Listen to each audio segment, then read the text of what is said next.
Worldslayer has been out for a few days now, and I am asking for help because I cannot turn this game off. I am addicted to the grind, so let's put some of the sweaty, no-life loser hours I put into this game be of some service to the community. In this video, we're going to cover a badass, most efficient, fun, savage, beautiful son of a bitch that is the Pyromancer with the heatseeker build. Check the timestamps below if you're curious and you don't want to hear a particular set of jibber jabber, but we will cover the skill tree, including the Pax and Ascension Points. We will cover the skills used, and then we will cover sweet gear, which is going to take you thousands of years to farm because, my God, finding some of this shit is still brutal, but that's okay. With this video, luck will be on your side. This is a wet dream for me. Every time I play this character, I'm rocking a full chub here and breaking the crease in my khakis, and I might need medical attention. Oh. All right, so it's no secret that Thermal Bomb might be the coolest move in the game. It is fantastic. You hear the like the trailer from Inception with that wall. Christopher Nolan, what's good, dog? I know you have your fingerprints all over this. Thermal Bomb is amazing, but the biggest problem with Thermal Bomb has always been, well, two technically. First is that unless you're able to blow up ads on a boss fights are a bit difficult. And the second problem with Thermal Bomb is that you never have enough. You just want everything to detonate all the time. And the developers responded to this criticism with a set that makes Thermal Bombs go everywhere. Everywhere you can imagine. Thermal Bomb here, Thermal Bomb there, Thermal Bomb everywhere. Thermal Bomb, old McThermal had a bomb. Yeah, oh, God damn it. So anyway, we're going to go over the build that I'm using. That is, in my opinion, without a doubt, the best mobbing character setup in this game. If you found a better one, good for you. You should tell me down below. I'm always looking to improve. Now, without further ado, let's get into it. I wanted to start off with the class tree, the skill points, whatever you want to call it. And I really wanted to highlight that this class tree is pretty generic. Not much has changed from my explosive Pyro build from before the launch of Worldslayer. What is important, though, is Mother of God. The Pax points for the Pyromancer are insane, bro. They're insane. I played 3 of the characters, everything but the Devastator. I haven't really fucked with the Dev yet because, whatever, I don't know. I PTSD from trying to farm the Seismic Commander hat, but that's not important. What is important is, out of the 3 characters I played, the Pax point for the Pyro is by far the biggest buff in this entire game. What it does is it makes it so that you have a very high chance of getting all of your skills off of cooldown once they all go on to cooldown. Again, this is found in the Pax Tree right here, as I'm showing on the screen. The other points, you can kind of have fun and pick and choose what you want. This is an anomaly build, right? So we do want to focus on getting that AP up. But you want to make sure you have this beautiful, sweet, amazing thing that gives you cooldown because your thermal bombs are going to fly in every which direction. For the Ascension Points, it's not really that crazy here, honestly. I mean, one of the hardest things in this game is just the massive amount of time required to level up Ascension and Apocalypse tiers. What are you going to do? That's how they set it up, so womp womp. What I would suggest to you is always on any AP-based build to max out the resistance piercing because holy shit, it is so powerful. Not only does it buff your ability to do damage to elites that typically have a very high resistance towards anomaly attacks, but it also gives you the benefit of running Unstoppable Force, which we'll talk about in gear. But the TLDR is resistance piercing is bae. You want more of that shit. It's amazing, and it'll buff your AP if you do it right. 3 skills we are using are Thermal Bomb, obviously, Overheat, and I would suggest to do Eruption, but alternatively, you can have good success with Phaser Beam if you are feeling like you want to chai snipe from the map board. Overheat and Thermal Bomb have insanely fast cooldowns with the way we have this set up, so that's why you can kind of pick and choose between a higher Alpha Strike damaging move with a longer cooldown in that 3rd slot. Here it is, my left bumper. But either way, you can't go wrong. You do get some more buffs on your explosive skills from our class tree and I believe our Pax tree as well, so factor that in. But Phaser Beam definitely slaps, and with the patch, they kind of buffed the usability of Phaser Beam. You can kind of move a little bit more, and it's just all around cleaner and easier to use. So if you want to try Phaser Beam, be my guest. With the advent of Worldslayer, we did get some new cool mods. I have to say, I really am impressed with, let's say, the variety they added to this game. I really feel they did a great job of adding mods that contribute to a greater degree of versatility in building characters than there was in the past. I feel like you could now almost get away with doing a hybrid type of build where you have both firepower and anomaly, but because I'm a nerd loser, min-max is life, and that's kind of what we're doing here. So to start out with our weaponry, there is a dope tier 3 mod that I don't have, which does buff our AP or our firepower.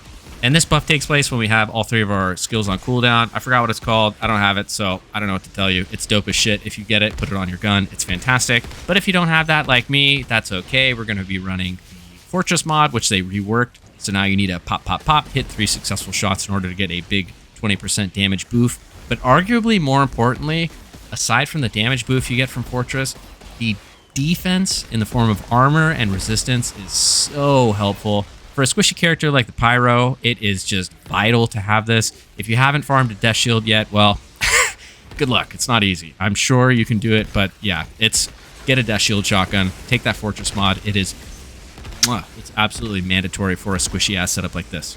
We also want to make sure that we have the bonus mod from a new gun that was added to the game, which gives us anomaly power when we pull off successful headshots. It stacks 4 times, and it's a huge buff. It makes our gun turn into a stat stick, and this is very helpful for a caster class, which is why I thoroughly recommend you have both of these mods, plus that third one, which I can't even remember the name of, that I don't even have unlocked yet. Super helpful for buffing our AP from our weapon slot. On our second gun, I like to have this be just damage mods, especially because there is a limited amount of range for the thermal bomb and the eruption or the phaser beam. So I like to have a damage mod like, I don't know, ultimate storm whip, where you can whip it, baby. Whip it, right? And also there's some new really cool ones. There are huge damage options out there for your weapon mods on the secondary. Once again, this isn't our primary source of damage at all, but it's very helpful to be able to pump a shot off into the distance and watch somebody die to a huge volcano or a homing firestorm or just classic strings of Gauss or lightning damage. Now it's time to get into where we make the sweet money, the dollar bills, all of you guys, y'all. First is our Heatseeker's helmet. This thing is badass. First of all, it looks dope as shit. You can't argue with that. And second of all, it's got good stats on there as well. Being a Pyromancer, as I've mentioned, we are pretty squishy. We don't want to get our buttholes touched inappropriately when we can help it. So having Skills Life Leech and Healing Received as the stats on the set is very nice. We can compensate for the lack of cooldown on this set with our purple boots and gloves. But for now, we're on the helmet, and the tier 3 mod that's special with this is Thermal Reaction. Really cool. Just got to remember to shoot after using Thermal Bomb because it does deal a not insignificant amount of damage, but you do get a big old anomaly power boof if you can get a kill with this sweet projectile thing after using Thermal Bomb.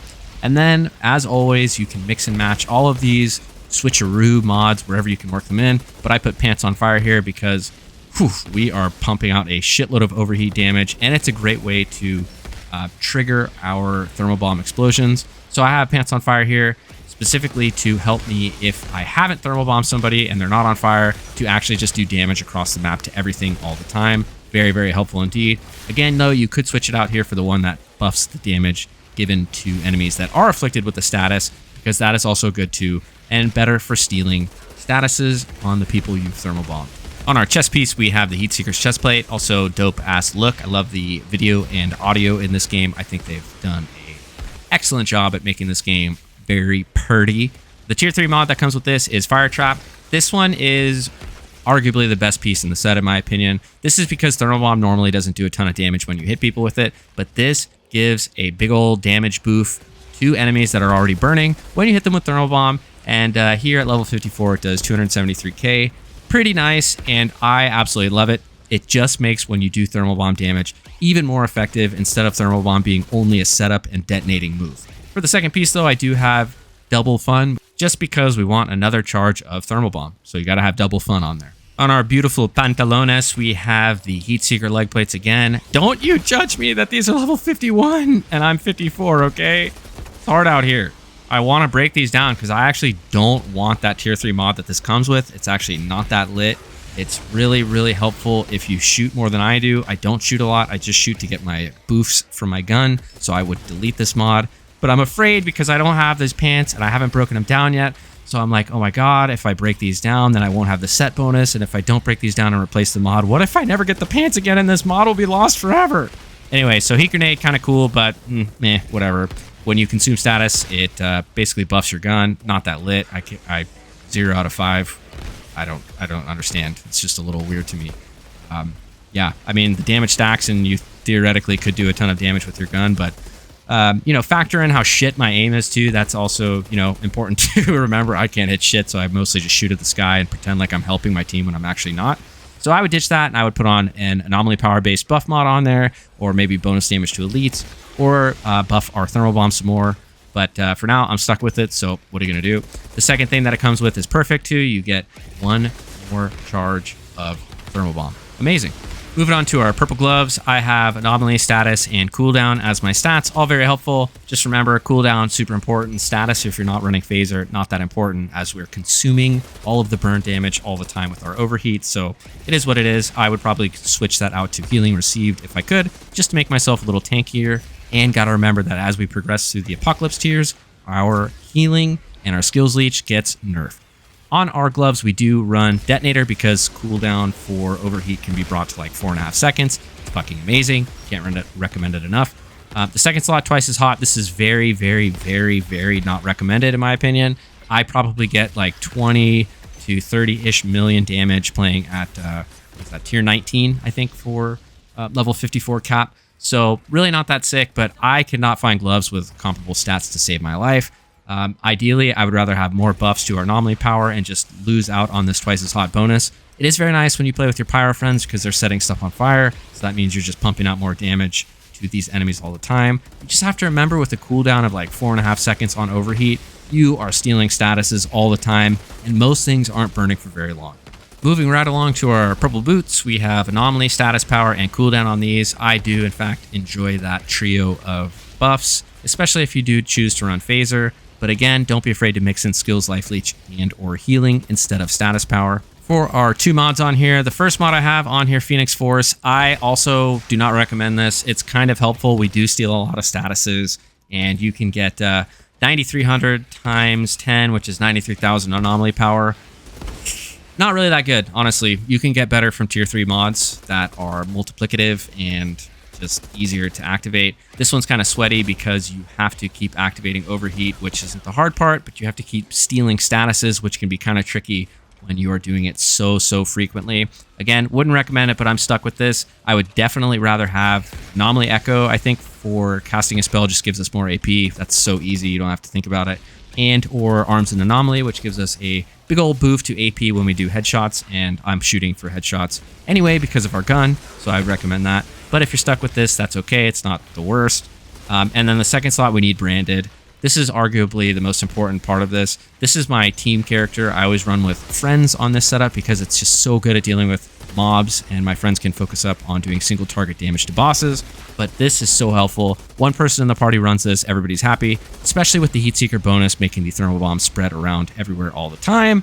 This makes everybody debuffed, and quite honestly, it is so fantastic. And you don't have to tell your friends, but they'll be like, oh my god, my damage is going up, so I'm getting better. I can't believe it. And you're like, yeah, dude, you're crazy. You're doing this all alone. I'm definitely not debuffing them for you. Good job, bud. You got this. And they'll be like, yeah, I'm the best. I out-damage you. You suck. I'm going to go watch your videos, thumbs down, and tell everybody how much of a shitter you are. That about covers it for what you need as far as this build is concerned. I hope you enjoyed this video. Most people have officially left already, but I did want to take a second to just say, hey man, if you're enjoying this game, keep playing it. Spread the word online, share the positivity and the love. I know I try to because there are a lot of haters out there. And for some reason with this game specifically, people just cannot wait to piss all over it. And if you're liking it, that's all that matters. Don't let anybody tell you shit because they're probably miserable and want to kill themselves. That's not our problem. Our problem is making sure we have fun playing Outriders with your boys. I am thoroughly enjoying this game. Very proud of the work that they have put in to make this game better and fix many of the issues that just... Yeah, I mean, I kind of get why people were so mad in the beginning, but that's then, this is now, all right? We're out here. I'm enjoying this. I'm going to do more Outriders content. I'll play more Tinas in the future eventually. Thanks so much for listening, because I know there's only 1% of you. You're amazing, and you're the best. Until next time, we out.